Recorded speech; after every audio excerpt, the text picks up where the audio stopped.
వెలుగు బిడ్డలవలే జీవిస్తున్నామా అనే ఒక ప్రశ్న వేసుకోవాలి మనమందరం కూడా. మరి మానవుని జీవితంలో వెలుగు అనేటువంటిది అత్యవసరం.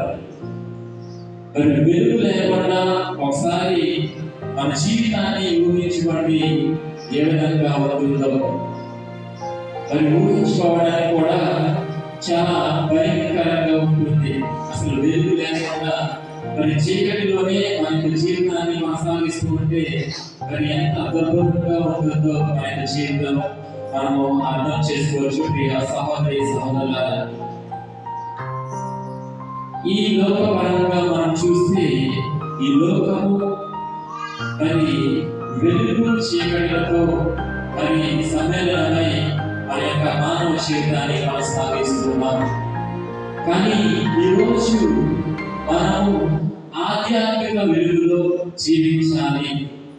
అప్పుడే నిజమైనటువంటి క్రీస్తు ప్రభుని బిడ్డలుగా ఈ లోకంలో ఆయనకు వెలుగు పుత్రికల వలె సాక్షులుగా జీవించగలుగుతూ ఉంటాం.